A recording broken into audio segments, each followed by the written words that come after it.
All right. Well, good morning, everyone. Really happy to have you all here today to participate in this teleworking webinar that we have a really exciting panel for you all here today, and really appreciate everyone in attendance. I'm Lucas Frericks. I'm Vice Mayor of the City of Davis, but also current board chair this year of SACOG, the Sacramento Area Council of Governments. We are really honored to have a bunch of partners with us today. Our webinar partners are the Sacramento Metro Chamber, the Greater Sacramento Economic Council, the Sacramento Asian Pacific Chamber, as well as Valley Vision. So thanks to all of our partners in this effort. Really appreciate that and that work. So before we get going, I just want to we'll have a little bit more of an introduction, but just wanted to sort of have Rosie give us a little bit of the ground rules for today and a couple of housekeeping issues. Thank you. Hi, everyone. Rosie Ramos with the Sacramento Area Council of Governments. Just a few housekeeping rules. As you know, I'm sure you are all comfortable with Zoom, but there's a chat and a Q&A function, so feel free to chat in your questions at any time in there, and then we will read them aloud so that it's recorded on the webinar and our panelists can answer them. If you have any other technical questions, feel free to just chat me and we'll connect that way. Great, thanks so much, Rosie, appreciate that. So, I think we're all well aware in the face of the COVID-19 pandemic that telework has been just one of the many adaptations to the pandemic. And while it certainly has, in some occasions, has proved to have its challenges, there's also, I think, a real possibility of that workers and employers could ultimately retain some of the positive aspects of telework even after the COVID-19 pandemic subsides. And that's really the goal of this webinar. We want to look at some of what has gone right with telework, encourage employers to embrace the positives with the hope that we can see some reductions in congestion, commuter frustration, and greenhouse gas emissions. So to discuss this, we have three really great speakers from different perspectives today. Our first speaker is Christy Capoletti-Matthews, she's the Chief Human Resources Officer at VSP Global. And for folks who may not be aware, VSP certainly is very well known in our region, but based in Rancho Cordova, it's a multinational organization and one of the largest employers in the region. And VSP pivoted very quickly with about 98% of its workforce working remotely within about a week at the beginning of the pandemic. So Christy is going to talk about how that pivot happened, what she's learned from the experience, as well as how that will impact VSP's work style going forward.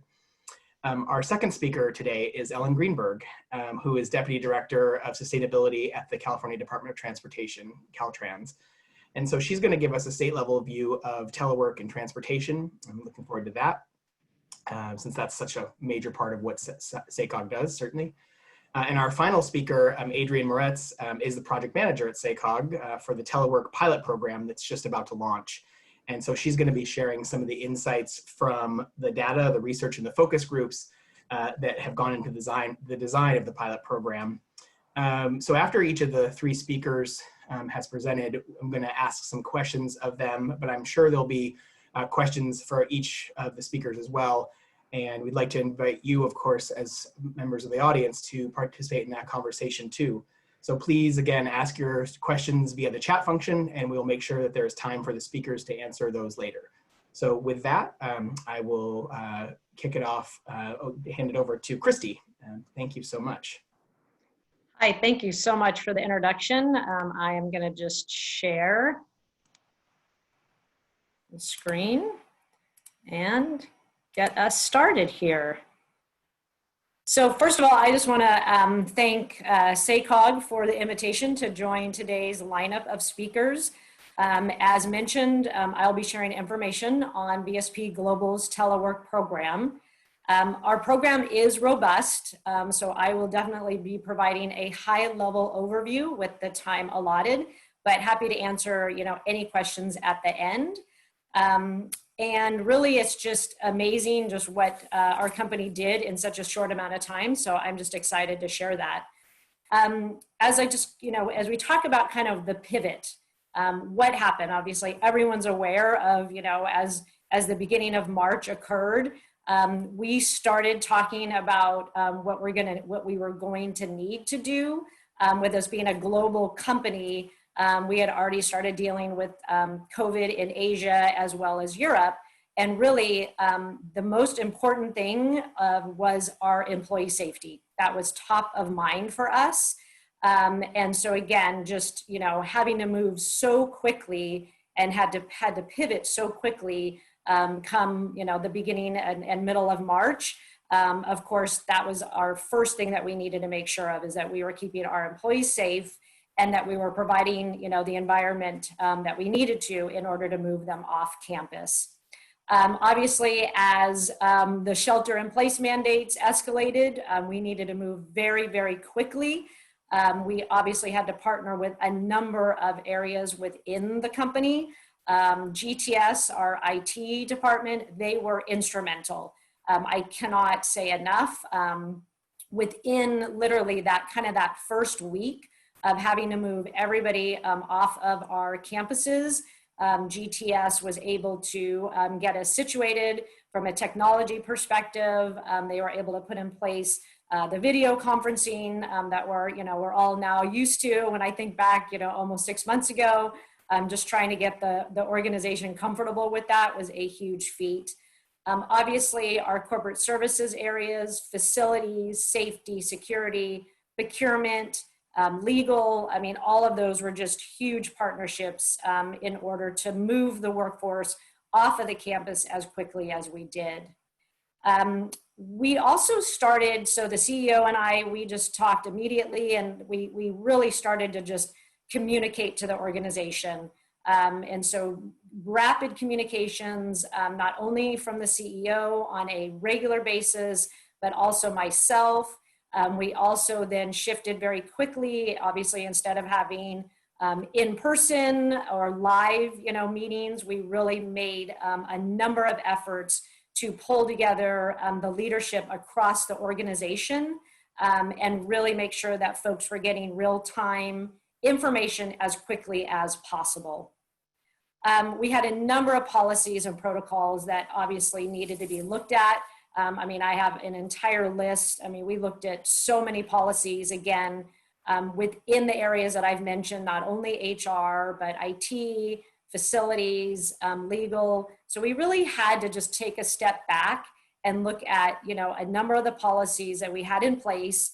Obviously, some of the things in them were not going to be helpful or be able to be utilized going forward into kind of this new normal. We also started doing pulse surveys as well as some focus groups, again, all virtual. But the pulse surveys, we started right in kind of that later in March timeframe. And they've been really, really helpful and very beneficial. And it's just to get a pulse, a sense on how our employees are feeling. And it's just been able to really kind of help target some of the right resources that employees have needed. We've also just heard, a lot about how initially, folks were feeling because of COVID, they really wanted to be remote from the safety aspect.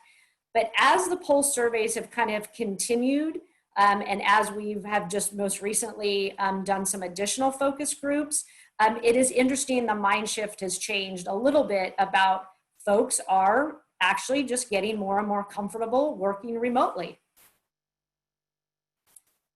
So shifting kind of to this visual of our program components, obviously there's a lot that has to be considered when you think about, pretty much an entire workforce working remotely. We've had to talk about, eligibility. In the past, some of our managers were probably more apprehensive in really kind of, allowing folks to work remotely. Well, obviously, that was off the table. This is something that had to be done. But still, just wanted to kind of think about that eligibility in terms of, the different jobs that truly, absolutely 100% can work remote. We do have some areas of the business that from the beginning were considered and are still considered essential. And some of those positions have had to continue to go on site. We again had to make sure we had all the protocols and safety procedures in place for that staff. Again, just a ton of communication.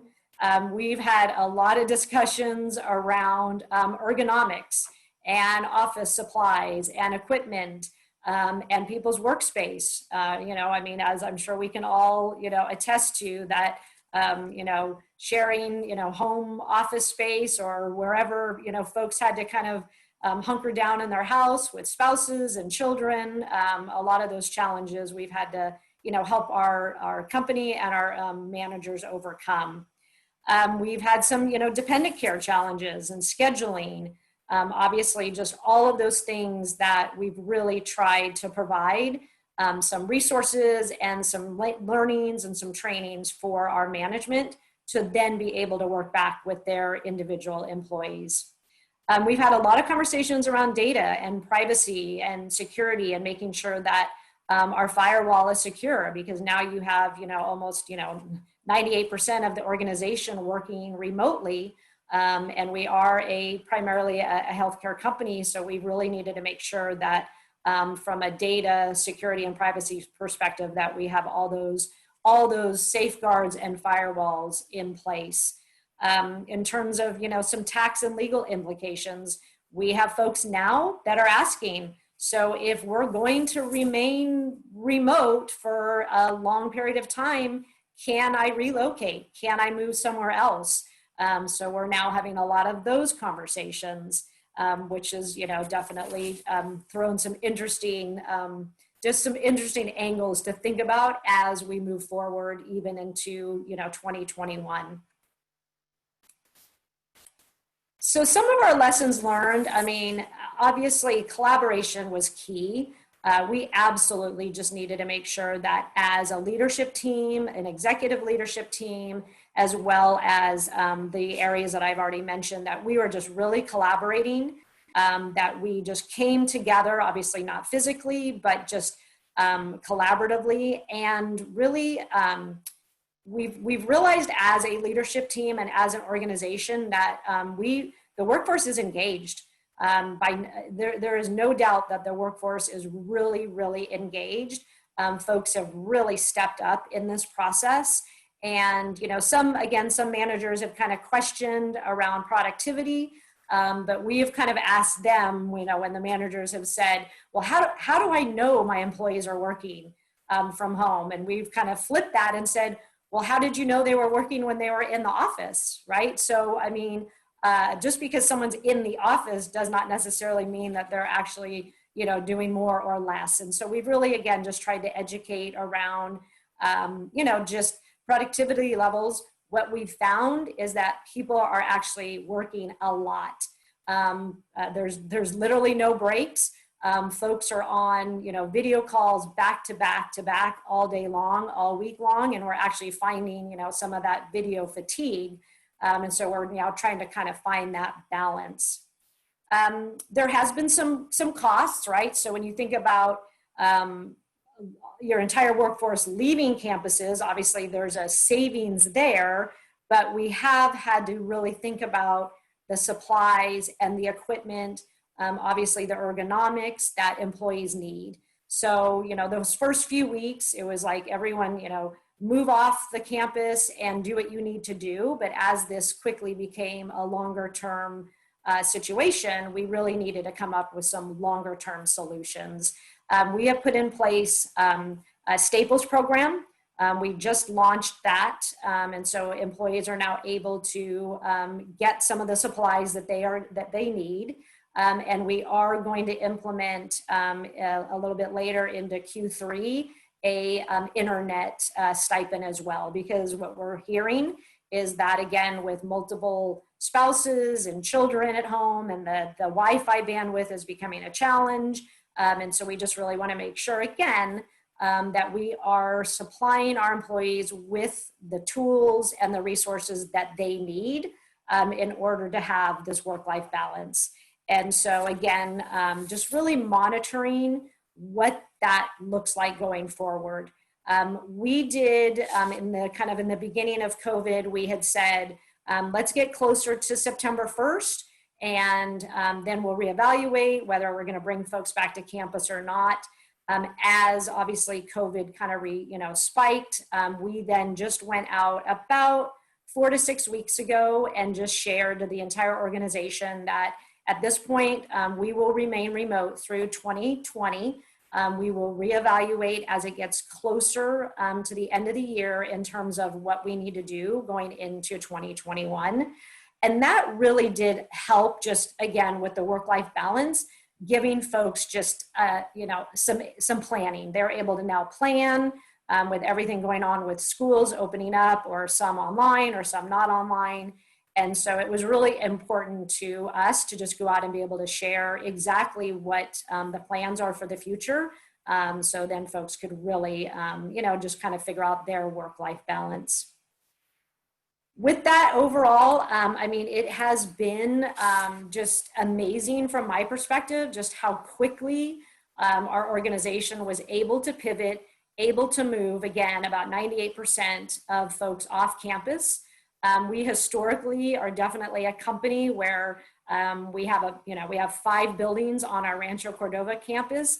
And it's just part of the culture where you would go between buildings and go to meetings in person, and really to have that entire mindset shift change so quickly.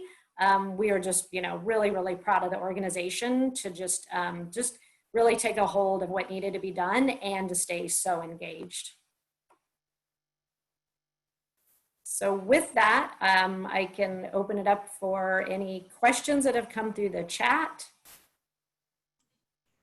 Great, thanks so much, Christy. Appreciate Absolutely. the presentation. So yeah, there have been a couple of questions that have come up in the chat here.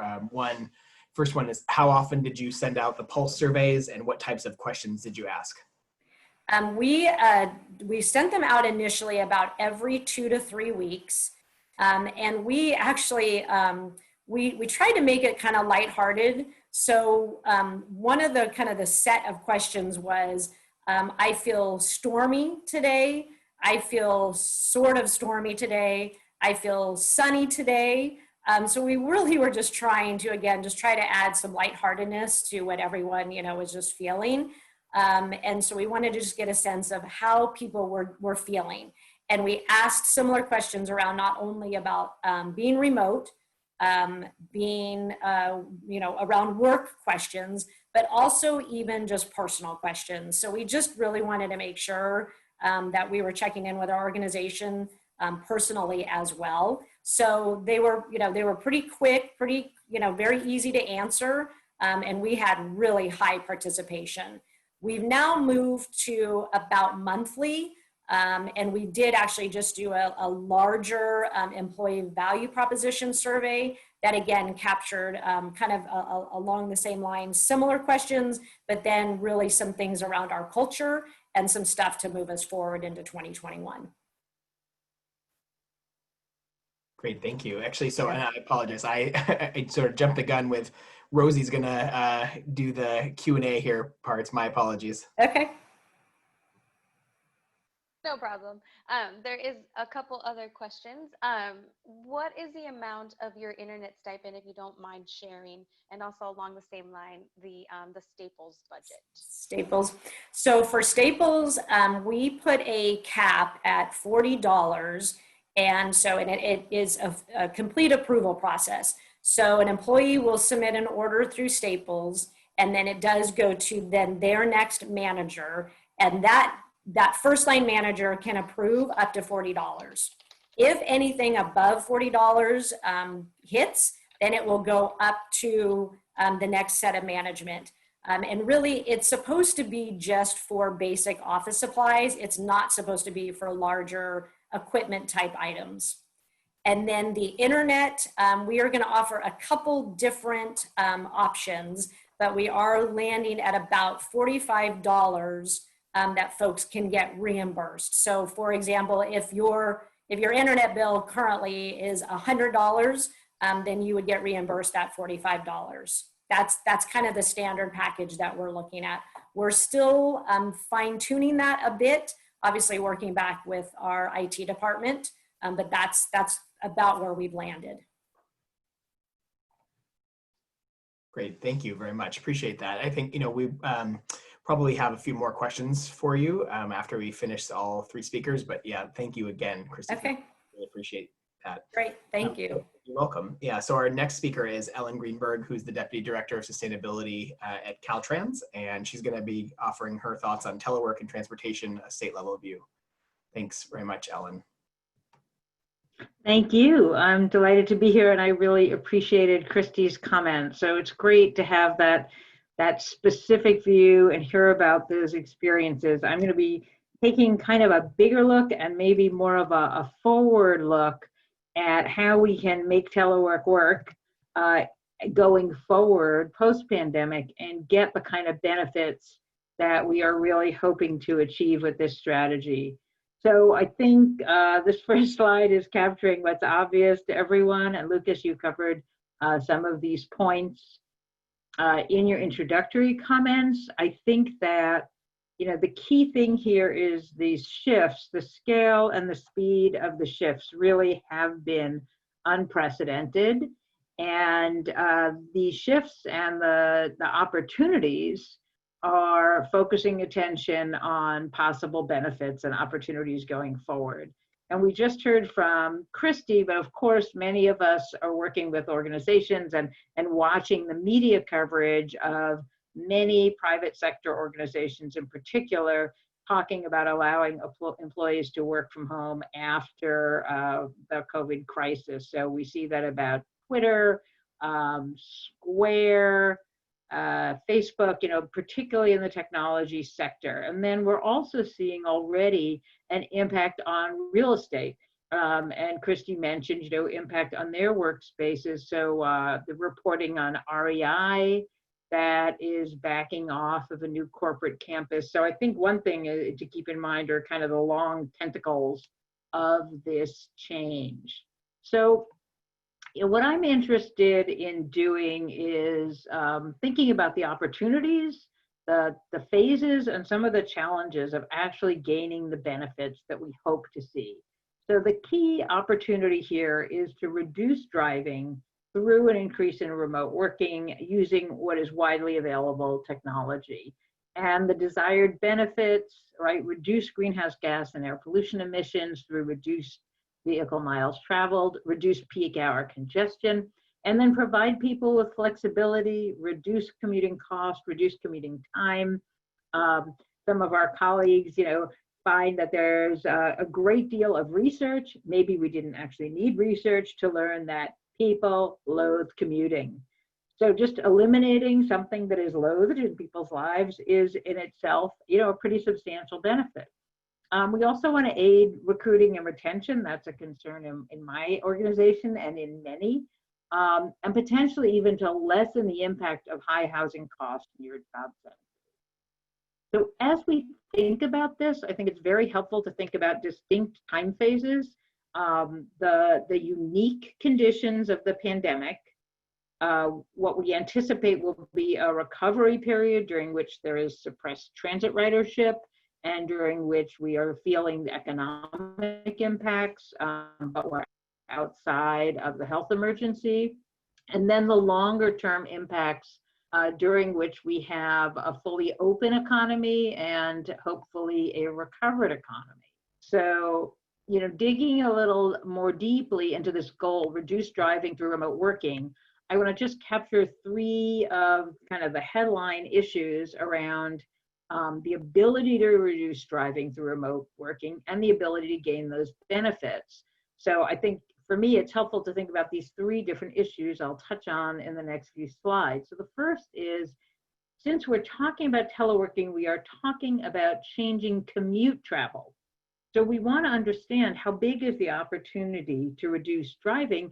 We need to understand commute travel as a share of total travel. We want to also think about the share of workers for whom remote work really is a realistic possibility.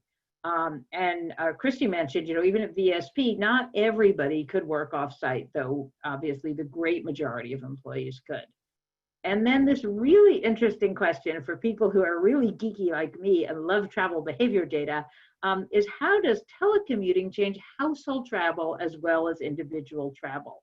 And spoiler alert, This is really a big, big question for us to focus on. A lot of unexpected information is available.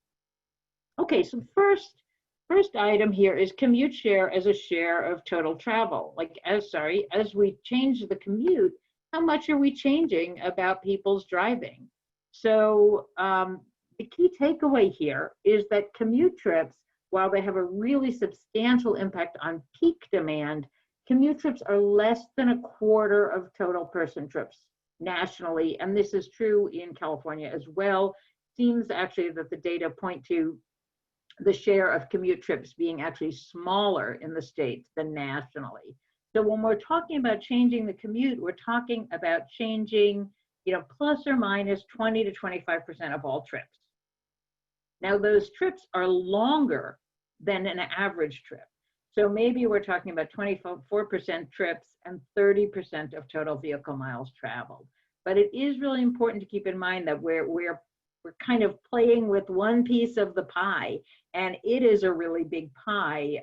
People are often surprised to see how big those shares of social and recreational trips and family and personal business trips are. So what about the share of people who are able to work remotely and who those people are? So the data from 2017 to 2018 reported by the Bureau of Labor Statistics, they interviewed people to ask who could work at home. And I think this is probably more relevant than who did work at home, because now we're seeing many more organizations discover that their could work at home people really are now working at home. So we know we're going to see a much bigger share, or at least we have strong reason to think we're going to see a bigger share. So at that point, they were looking at just under 30% of people who considered themselves able to work at home. And that wasn't just teleworkers, but also people who might have a home-based business, other work at home people. So what's that depend on? The proportion of jobs that are suitable for telework, access to broadband and technology, and broadly the attitudes of employers. Then I wanted to highlight that this opportunity, or workers who could work at home, is strongly correlated with race, ethnicity, and income. And this data kind of dives into that a little bit and shows that if you look at the racial breakdown, there is a strong correlation between race and workers who indicated that they could work at home. So that relates to job categories, income, possibly other factors, but that's an important consideration as we look at this from an equity perspective. And I wanted to share the data from Caltrans because I think there are a few points here that are relevant to other organizations, and I also want to satisfy people's curiosity about what happened to our workforce during COVID. The Caltrans workforce is somewhat just over 20,500 people. And as anyone in California is aware, we're out on the roadways, on the state highway system. So between 35 and 40% of our employees are field employees. And just over 60 to 65% are in some office or office-like work category. So I highlight this partly because we are one of many organizations where we have a substantial share of the workforce that does work that is not suitable for telework because it's field work. And if you think about the construction industry, the healthcare, portions of the healthcare industry, the visitor serving, tourism industry, many aspects of the entertainment industry, big components of the California economy where we have a relatively large share of the workforce that are doing work that is not suitable for telework. So it's an important consideration. So what you see in the chart here, this gold line is showing the variation in the field workers, people who are in field jobs. That didn't vary much from April to September, right? So this is during the pandemic. But right here is where you see the cross in employees working in the office versus employees teleworking. So like the VSP experience, we had a very rapid increase in deployment in teleworking employees.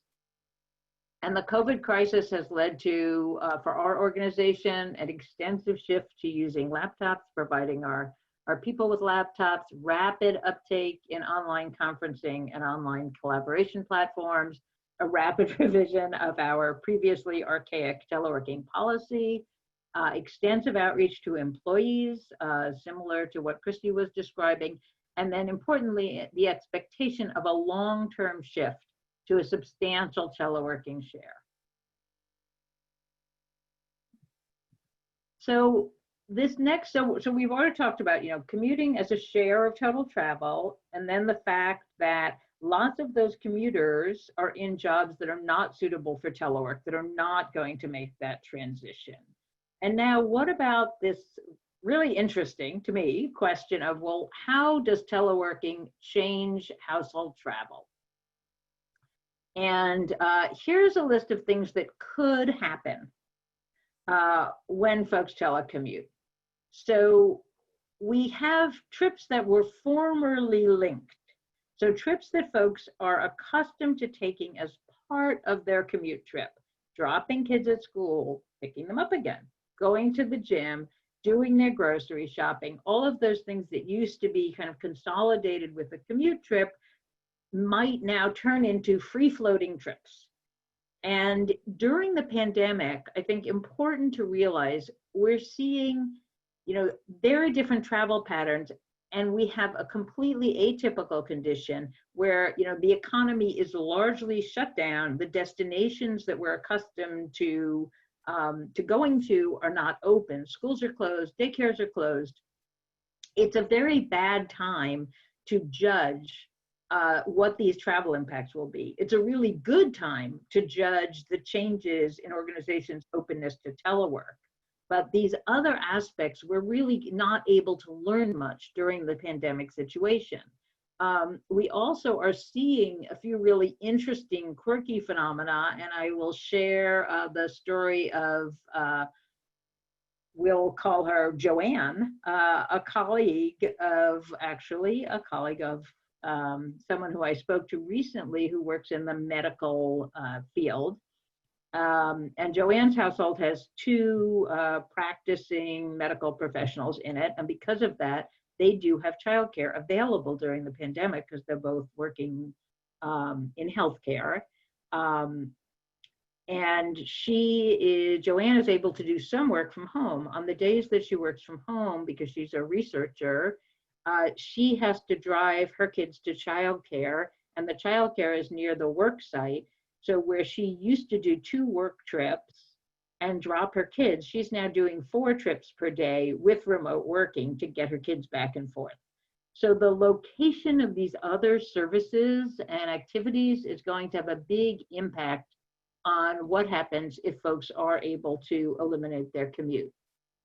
So on the upside, people loathe commuting, and they're going to be able to eliminate the loathe commute time, and that will free up time for higher value, higher enjoyment, and maybe family serving trips. And those trips are likely to be off peak because there's more choice of travel time.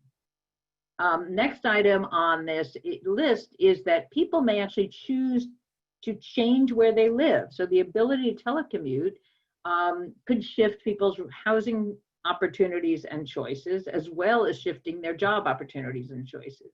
So I'm not going to go discuss each of these. It's too long a list, but the punchline is really here at point number 2. We're not going to go to 0 vehicle miles traveled by remote workers. That's not going to happen. So what is going to happen is what we need to understand better. And there's kind of a complex set of research findings that are associated with this question. What does happen to travel? And this is, critically important as we look ahead to perhaps a future with a much higher level of telework. So important to note that the experience we're having now of very extensive telework, we've never had this before. So we don't know if these data from a very small share of the workforce telecommuting is going to be repeated, if the patterns will be the same or different. But importantly, many pre-pandemic studies found that telecommuting does not decrease travel. And in fact, some show that telecommuting is associated with an increase in trip making. And these data that are shown are from analysis of 2009 National Household Travel Survey And indeed, if you compare the telecommuters and the non-telecommuters, what you see is a higher level of travel from the telecommuters. That's possibly a negative in terms of the goals that we looked at earlier, but the flexibility of people's schedules does reduce peak hour demand, which is a big positive in connection with some of our goals. But I think the really important takeaways here are a complex set of factors that influence people's travel behavior, and the fact that when you remove commuting from people's day, suddenly people have time freed up to do other things, and those other things may include activities that lead them to drive more. Some researchers have raised the possibility that there's kind of a travel time budget in people's daily lives, and if you take away some travel, they're going to compensate with other travel. So that's an important effect that we want to be conscious of thinking about future opportunities. So just to wrap up in this slide and the next, so how do we think about this going forward? So we want to grab these benefits. So we need to be really smart in thinking about the potential for telework to yield benefits and these potentially limiting factors. So one is commute as a share of vehicle miles traveled. This is something that changes over time. For example, there's a big consideration in terms of the proportion of the population that is retired, and the travel is not associated with commute. And then this big question about overall travel changes for households with teleworking. So those, may be limiting factors in how much benefit we can gain from teleworking. But what are some of the impacts of people teleworking? So we may be able to contribute to higher levels of overall life satisfaction. That has to be a benefit. But there are also challenges associated with the absence of in-person interaction at the workplace that we want to recognize. Then the third point is something Christy spoke to, which is, we can't assume that everyone has appropriate workspace at home. So there's a burden that is taken on by the individual that maybe formerly was borne by their organization. And how to address that fairly and give people the professional opportunities that they desire is going to be a big question for our organizations. And then a particular challenge that gets raised is integrating new employees as our organizations go forward with more reliance on remote working. So I think it's clear there's a need for additional research on some of these issues relating to changes in household travel. And then if we look at the opportunity to reduce peak hour travel, to understand better how emissions reductions is associated with the reduction in delay and traffic congestion.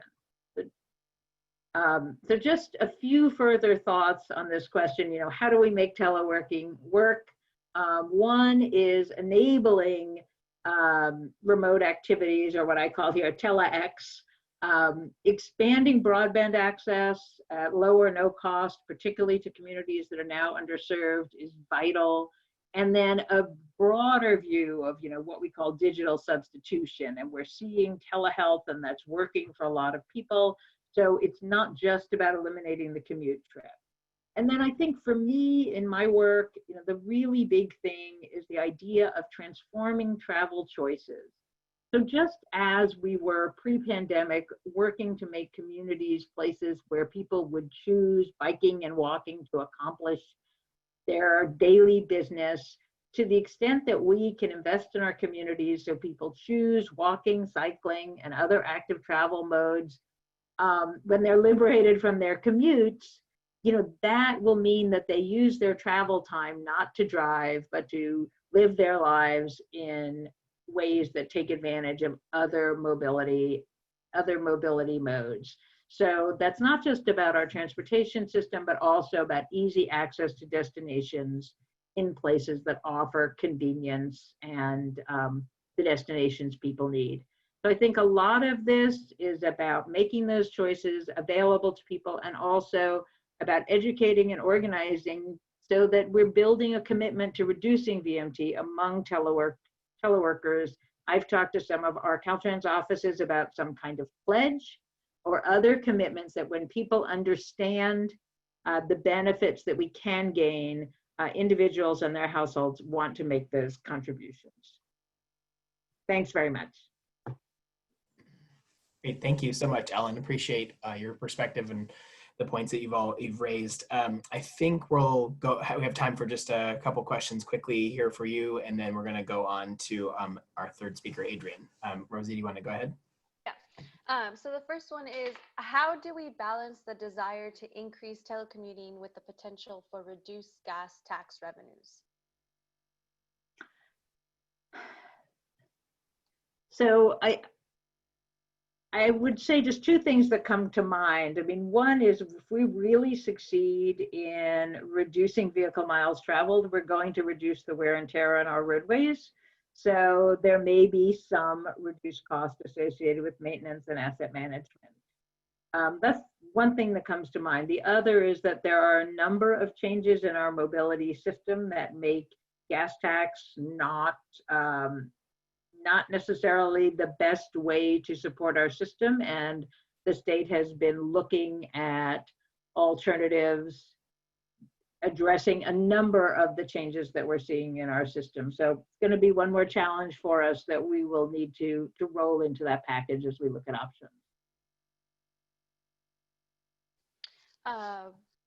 One more before we'll transition to our next speaker, and then we'll take the rest hopefully during the chat and after Adrian, I think.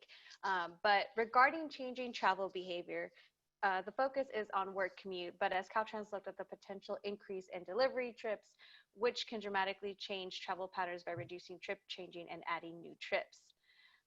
So I think you alluded to this, Ellen, but just is very specific on the type of trip that it's talking about. Sorry, this is a question about delivery? Yes, so it's saying, has Caltrans looked at the potential increase in delivery trips? I think you alluded to it with a little bit of saying the increased trips in other modes, not just commuting, but you know, this is specific to delivery trips. Yeah, I mean, obviously,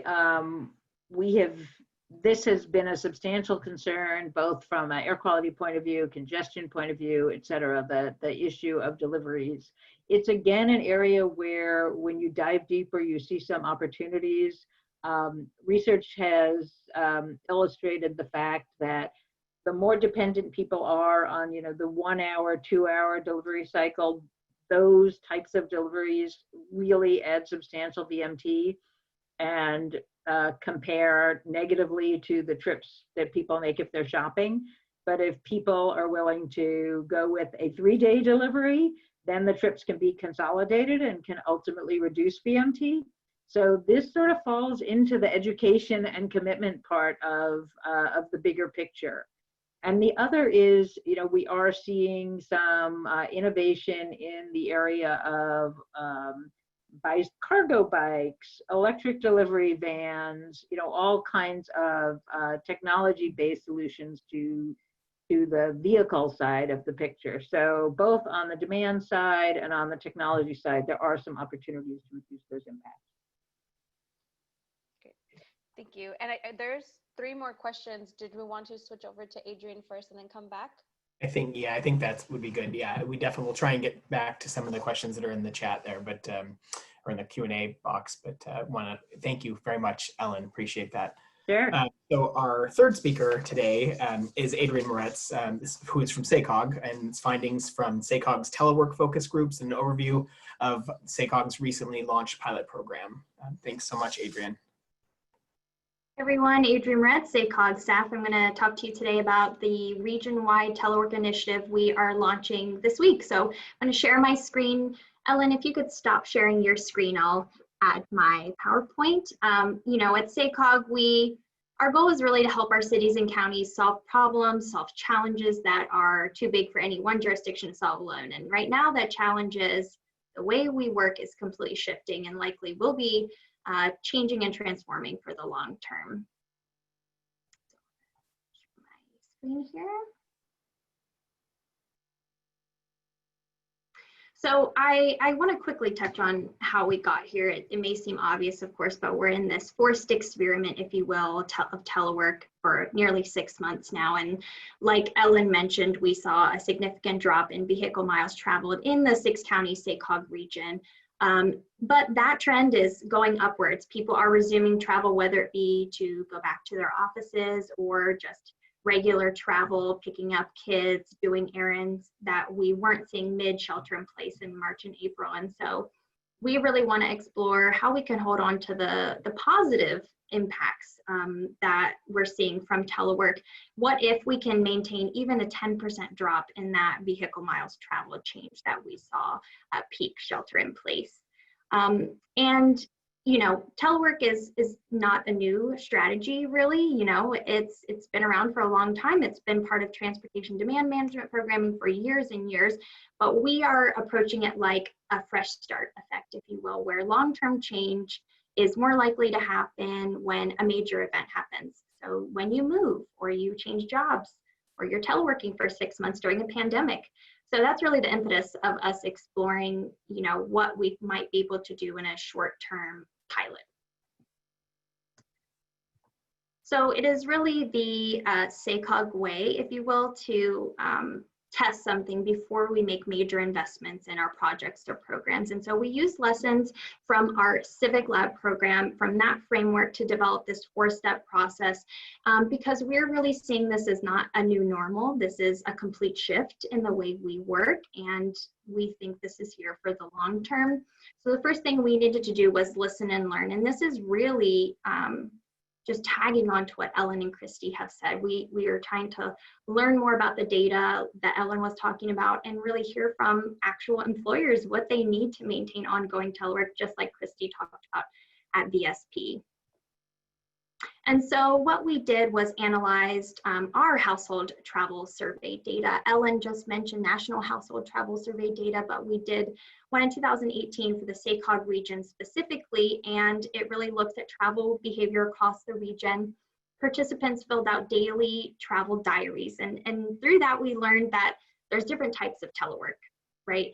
Working from home full-time and never commuting to an office is different than if you work from home a few days a week and then commute to your office a few days a week. And so we really thought it was important for us to define telework as one of the first steps of this program. And so telework to us, for the purposes of this pilot, is doing, you know, your regular paid work at an approved alternative work site. So that could be your home, like many of us are doing now. Could be a co-working space, a coffee shop for the day. So after we defined telework, we looked at our household travel survey, the data again, because we really wanted to understand a baseline. What were telework levels pre-COVID? So we could get that baseline as we developed the pilot. And so we focused in on teleworkers who use telework to replace commute trips. So they have that hybrid approach where they work from home or another site for a few days of the week, and then they commute to the office on other days. And really just tagging on to what Ellen was just mentioning, really interesting travel behavior from this group. It's not really surprising that we saw a reduction in travel and the amount of vehicle miles traveled that these teleworkers did on days they telework. So on days they stayed home to work from home, they traveled about 40% less than the average. However, on days that they commuted to the office, they traveled way more than average, about 30% more. And so there's lots of reasons we could infer this might be happening. Could be, like Ellen talked about, taking other types of trips, you know, running errands, doing extracurricular activities, dropping the kids off, doing things that you don't want to do while you're working from home.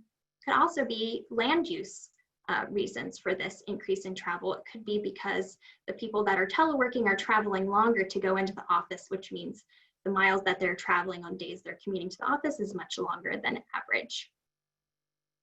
And so we took this information, the data from the household travel survey and our definition of telework, and then really started to listen to employers themselves. And so what we did is we hosted several employer focus groups to really learn what will move the needle. What would make ongoing telework work at employers in our region post-COVID, which is our goal. And so we talked to over 50 people from 30 different employers. It was a really, really varied mix of private and public sector, small and large employers. And I'm putting some quotes from those employer focus groups on the screen, but what we heard is unanimously, employers want a hybrid approach. So just like the data we analyzed, employers want to see part-time telework, part-time in the office, post-COVID. So when we are the full open economy that Ellen mentioned, we foresee that employers will take a hybrid approach to telework. However, employers mentioned they need help to make that happen. And so that's what we want to address in this pilot. So that's developing telework policies, employee agreements. It's managing productivity because that's been a challenge at employer sites. It's managing people remotely that supervisors have not had to do before. A lot of the things that Christy had talked about her organization, building better relationships, securing your network. And so we took the data from these the information from these employer focus groups and the data from the household survey, plus all the background research we had done from around the country to design the pilot.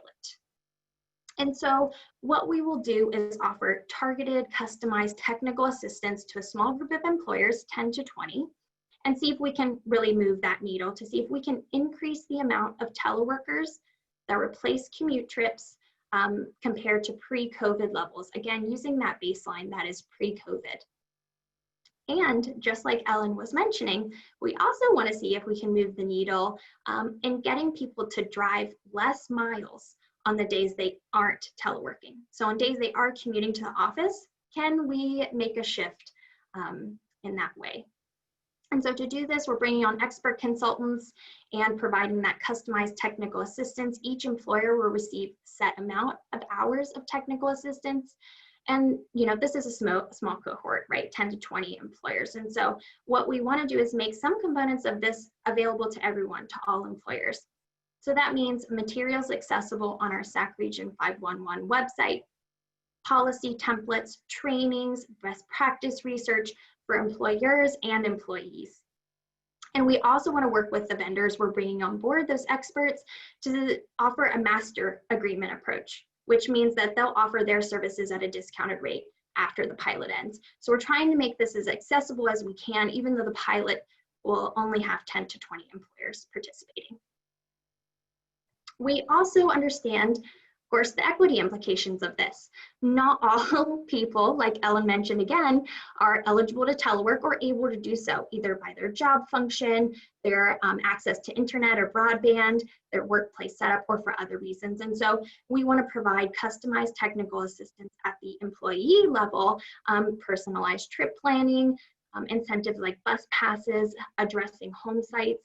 We plan to work with property managers at residential sites to see if there's areas we can explore to make telework feasible starting at home. And so that's part of this customized approach and why we're really targeting this pilot, because there's so much to explore.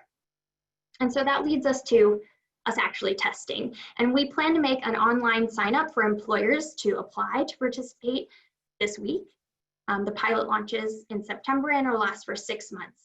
So the goal again is for us to really see if we can increase the amount of teleworkers that telework to replace their commute trips, and then also see if we can decrease the miles they're driving on days they're not teleworking. This will be a lofty goal for a short-term pilot, but if we're able to assess the impacts at even 10 to 20 employers, it will help us scale up for future iterations of this. And we of course need to measure our progress, right? So we will measure participants before the pilot starts to get their baseline. What were their levels of telework? What were travel patterns of their employees pre-COVID? So before March. We'll also be measuring progress during the pilot, and then after the pilot, we want to see if there's lasting implications, what the long-term impacts are as we figure out if we want to scale this up. And so in the long term, our goal is to triple the amount of teleworkers that are replacing their commute trips by telework. So in the data we analyzed in the household travel survey, that was about 10% of workers were using telework to replace commute trips. We want to see if in the future we can scale that to 30%. which again is a lofty goal. We also want to see if there's policy implications at the local, regional, or mega region level. And of course, we want to incorporate telework into future programming at SACOG. So I might ask for you as listeners is, do you want to participate in this pilot? We're looking for employers to apply. We'll make the application widely available. And a good starting point is by asking your leadership, do we have a policy in place post shelter in place? Will it look different after we are back in the office, so to speak? And do you support, as the executive team, telework into the future? So I encourage you to ask that and apply to our pilot when we make it live this week. And then finally, sacregion511.org is our trip planning website, where we already have a lot of telework resources for the employee and employer level. And that's where we'll continue to make resources available, even if employers are not participating in the pilot. So I'll close there and welcome any questions. Thank you. Great, thank you so much, Adrienne. Appreciate you giving all the details about the work that is getting underway at SACOG, and we look forward to seeing how that plays out in the months ahead. So we've got a few questions still in the, unfortunately, we've got about 5 minutes remaining. We have a bunch of questions. So I'm gonna have Rosie, if you want to kick off. There were a few questions still, I think, for Ellen, and then we're gonna try and see if there are any other questions. Please put them in the Q&A now, and if we have any amount of time, I have a few questions as well for folks, so go right ahead. Yeah, so we have 3 questions. I believe they're all for Ellen. So how is Caltrans helping African Americans and people of color establish more opportunities to telework? What are those next steps? Well, that is a good question and a challenge. So far, okay, I think two different sets of questions here. So one, I want to say that the department is, I would say, really at the early stages of acting on a commitment to integrating those equity considerations more deeply into all of our work. So we are establishing a new Caltrans Office of Race and Equity that is part of our Planning and Modal Programs office. And some of you may have seen the statement on equity from Secretary Kim, our CalSTA secretary, or from the department's director, Tog Samashakan. And so this is an area where we are deepening our work. And we have, in doing these initial tasks associated with teleworking, which is really increasing our own understanding, as you've seen today, our first step is trying to look at this impact, how the opportunities are different in different communities. We haven't yet identified specific steps, more broadly for the transportation system. So that is something that we're going to be looking at as we go forward. I don't have the actions to talk about. I think it's an area we need to understand more deeply so we can try to provide those positive opportunities. Thank you. With reduced capacity on public transport and ride sharing due to social distancing, how can scooter providers help fill transportation gaps?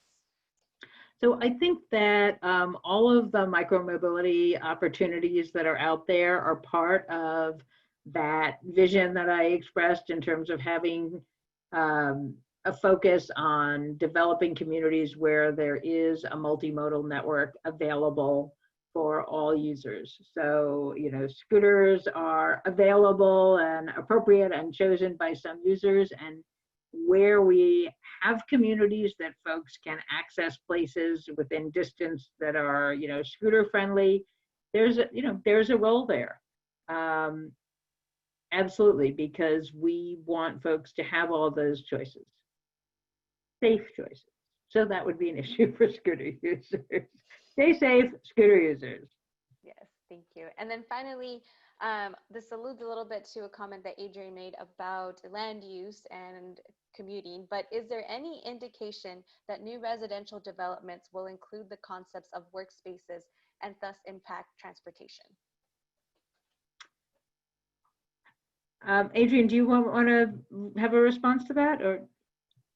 Yeah, I think it's too early to tell. Honestly, I know that we've heard from some developers and builders that they've done that remote substitution, like Ellen mentioned in her data, where, you know, visiting a new home you're able to do that remotely. But as far as new residential developments in the short term, we again are hoping to focus at existing residential sites, especially affordable housing sites with property managers, because from our perspective, this is a short-term pilot. It's only 6 months, so we want to see what we can do in the short term. In the long term, I think there's absolutely an opportunity to work with developers to make telework-ready infrastructure an integral part of their developments, especially on multifamily units and affordable housing sites, because we can assume that it's not just job function that prohibits some from teleworking, but it is access to internet or a dedicated workspace. And so I think we can foresee that in the future, but it's something we hope to explore in the long-term scaling of our program. And I think we've already seen some, hearing from some commercial real estate developers and employers that there's already impacts, whether it be shutting down some offices, reconfiguring workspaces. So there's a lot of movement and changes I think we'll foresee. Thank you. Appreciate that very much. Actually, there's one final question in the Q&A here that I think would be good to just pose to folks, and probably Ellen specifically, but we might want to see if anyone else has a thought too before we close out. So how does traditional transit, so bus, train, ferry, et cetera, fit with telecommuting? They are all struggling for ridership, and telecommuting further reduces the demand. So thoughts there? Yeah, so super quickly, I think this is a concern, particularly because of the connection between traditional transit and office employment. Like our highest transit use areas are areas where there is dense office employment, and those are the job types most likely to support telework. On the one hand. On the other hand, I think most of our organizations, or many of them, are going to be looking at a hybrid, in the office, out of the office, rather than 100% out of the office. So that is going to be, a mitigating factor. Thank you. Appreciate that very much. So, well, thank you again to all three of our speakers today. I think we really appreciate your participation and the insights that you provide in sort of different sectors that you're involved with. We thank you to folks in the audience for participating as well. Really appreciate all the good questions and such. We want a couple quick things. There's going to be, the presentations will be made available after the webinar is done. And then of course also this webinar was recorded, so it will be available as well. And I know SACOG will get that link out to folks. So if there is no further business for us today, thank you again. Have a wonderful day, and thank you for participating. Appreciate it very much.